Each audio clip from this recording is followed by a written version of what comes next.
we're doing Army of the Dead. It's a Netflix movie, 2021. Following a zombie outbreak in Las Vegas, a group of mercenaries take the ultimate gamble, venturing into the quarantine zone to pull off the greatest heist ever attempted. If you like Swiss cheese, get some turkey and make yourself a nice sandwich. Ocean's 11 with dead people. Yeah. Well, no, this is Peninsula too, obviously. Oh yeah, right. This is Peninsula. Yeah, yeah. You know, I I thought you were gonna start singing. Oh yeah. I'm singing. You look like Pavarotti. Okay. Yes. I like Dave Bautista, but they didn't use him very much for what Dave Bautista is good at, you know? Wait. What is he good at? Well, Dave Bautista can deliver the dumb line, you know? I gotta be careful because I know he can kick my ass, but yeah. Yeah. No, he can deliver. He can deliver the dumb line. You know, both ways. You know, he seems like he's smarter than an ant, but not a lot, right? So, right. But he can deliver those lines, and he's a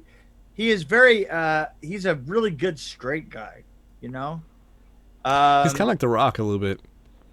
He really is, but The Rock is more charismatic than Dave Bautista, but Bautista has a good deadpan, you know, that The Rock really has only got a deadpan so far, and then he has to be charismatic, you know. So he's somewhere between Hulk Hogan, right, and The Rock. Exactly. Because Hulk Hogan was an amazing actor. Anyway. Okay. Side story. Oh. Side story. Yes, let's get to the story. So, story time with Mick. We were doing Suburban Commandos. I can't remember where I was in town, but all of a sudden somebody at New Line Cinema called up and said, "Hey, listen, could you do us a favor? We need a special rig, and we're gonna have to send you down to Beverly Hills, to to see what the situation is."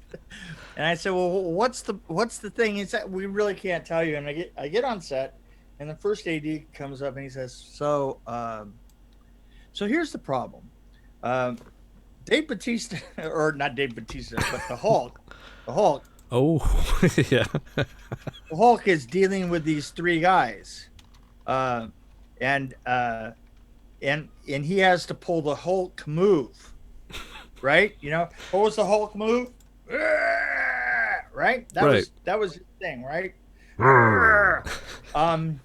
But he couldn't do it because he had landed too many times, and his shoulders wouldn't let him lift his arm. And I gotta tell you something. Every carpenter in the world that's gotten beyond 50 knows exactly what the problem was.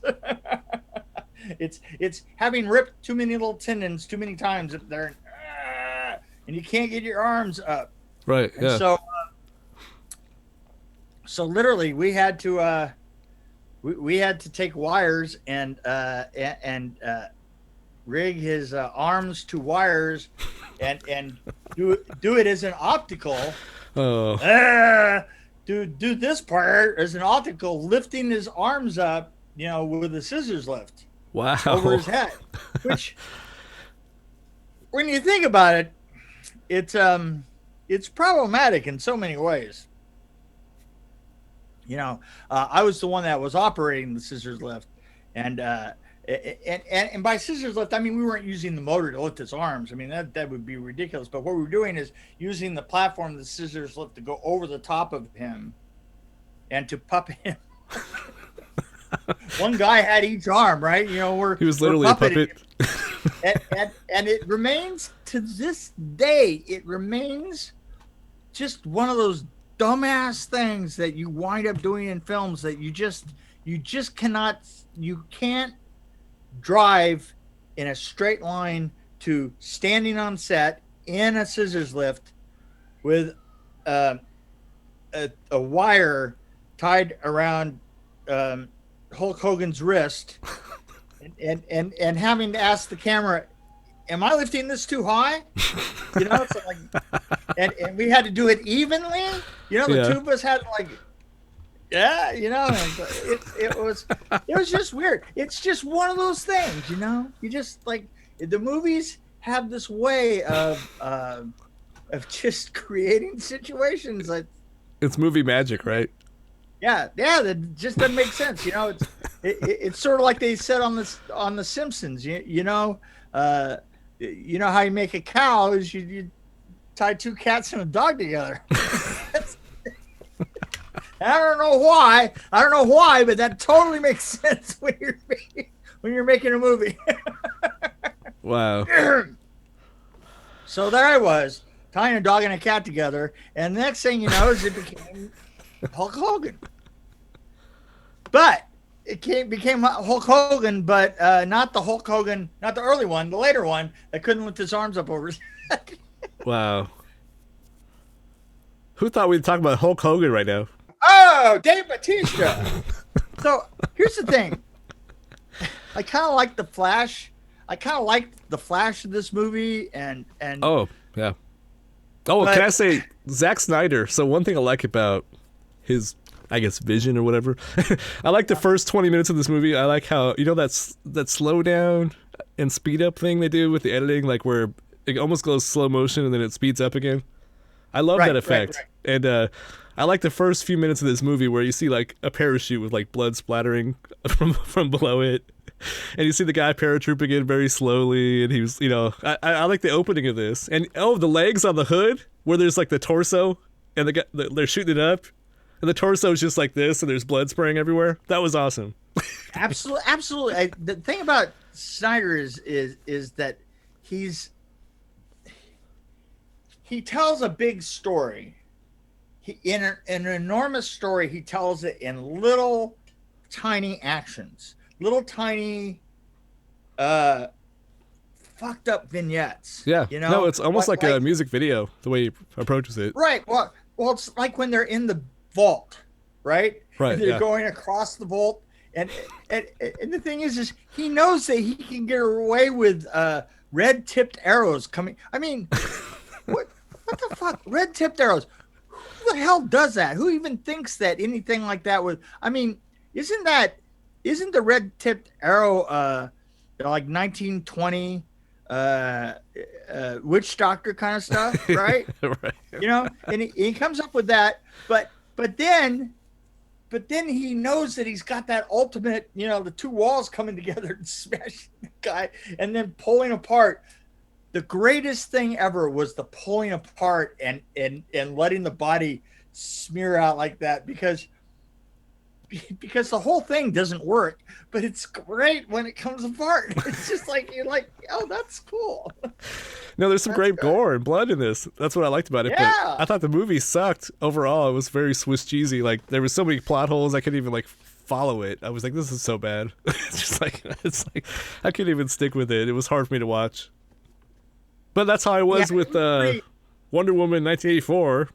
That was kind of like, oh, this kind of sucks. What happened to the Zack Snyder that did Wonder Woman, the first one? What happened to that guy? But anyway, no. I don't know. But also the thing is Zack Snyder reminds me of Spielberg in that he wants to do horror in the light of day. Yeah. You know, he wants it to be really bright. And I'm not 100% sure that it works in the brightness, you know? The showgirl outfit on that lead zombie and stuff. Right, yeah. You're like, yeah. You know, they it just didn't feel it felt 100% like a movie.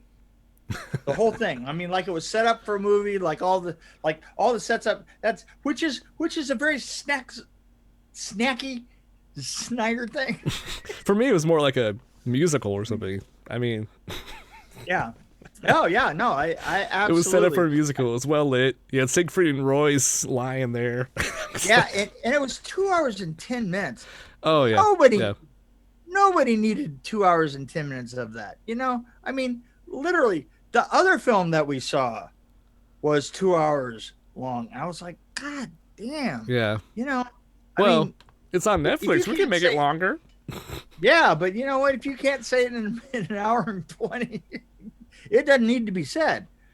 It didn't need to be said. No. There was. Oh. Okay. Well, I do have to say, one of my biggest problems too is the casting. I really can't stand Sean Spicer or Tig Notaro. She gets on my nerves. I don't know why, but I just don't like. I think she's a horrible actress. Well, now, which? I didn't say that. No, I think she's an awesome person, but I really don't like the way she acts. Tig Notaro. I like Tig. I think this wasn't the part for her. I don't think though. That she had here was that she was all shot afterwards. They Ah, had another character in there. yeah. It seemed like it didn't fit. Yeah. Well, did you not notice that there was very few shots that she was like actually standing next to anybody? Right. She was in the and it's helicopter most of the because time. that. They literally took another guy out that was, Worse. got caught, wagging his weenie in front of somebody on. There was somebody else that was worse. Anyway. Yeah. I don't know. And then Sean Spicer just didn't really work for me. I was like, why? I mean, I get the point, but why? Oh, but there was one cool shot with the head turning and the neck popping out.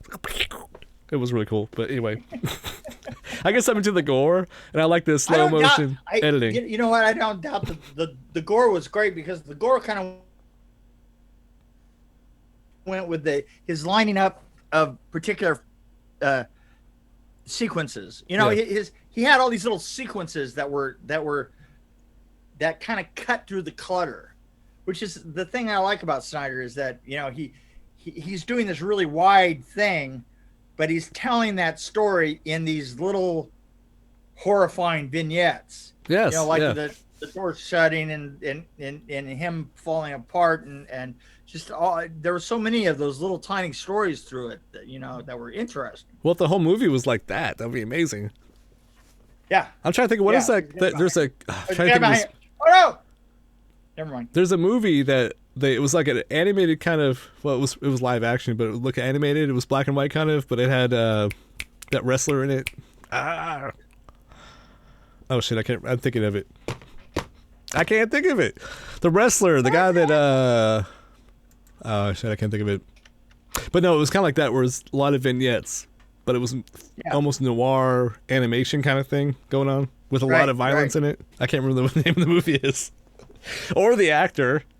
He played in The Wrestler. I don't know what you're talking about. He was the what guy are you talking about? The guy in The Wrestler. Oh, Mickey Rourke. Mickey Rourke was in this movie. Oh yeah, the one the one that was made the same way 300 was. See, not so easy. You just ground this one to death. Well, look up Mickey Rourke, you ding dong. I'm thinking of Sin City. That's the one I'm thinking of. Sin City. Yes, Sin City. Anyway, my point is this would be so much better if it was like those vignettes that he was doing, like with the safe thing, and it was just all shot like that with less story, just more action. I have to tell you, that style, that weird Sin City style, would have worked great with a vampire film. Well, there you go. I just gave somebody an idea. Yeah, there you go. Maybe they'll credit me for like something. Caterer. I want to be listed as assistant caterer. But you be careful. They'll credit you for time served. He says in his, orange outfit. What the hell happened here? I don't know what happened. You should do like a PSA. For the love of God, no matter what your friends say, never do a podcast. For the love of God, don't let your friends do this. You'll have cigarettes in places you can't even fathom. I just thought this movie was awful. I mean, I wanted to like it more, and I liked the first 10 minutes. I thought it was I thought it was all right. I guess one of the weird things that I definitely considered about it was, honestly, by the time it ended, it didn't matter who was acting in any given role. I mean, it just I didn't care about anybody. matter. That was the biggest problem for me. Just literally nobody became indisposable to me. Right, yeah. So for me, one of the zombies, there was a zombie wearing a red shirt. I thought he was amazing, but he died early, so that ruined it for me. there you go. Did you notice that the Elvis song? Did you catch the Elvis song that was in that The Conjuring? I did. And this one? And they're both used in different ways, but I thought it worked in both senses. Was it the same song? Yeah, Suspicious Minds. Caught in a trap. Yeah, it was weird. But anyway. Yeah, so I give this... Get out. I'll give it a... Because I love you too much, baby. Sorry. See, my theme song That had is... to happen. Alcohol burning love. That's my theme song. Burning love. Woo. Okay, so we're done with this crap, right? Well, I was going to rate it. No, I didn't even rate it. See, I didn't hate it as much as you did, so I'm going to rate it as like a 1/8. See, I was going to give it a 1.5, but then I really liked some of the bloody things that happened in the parachute with the blood spraying and the torso that was like... The two walls hitting each other. Yeah, the two walls. So I give it a 1.6. Wow. Sorry, Zach.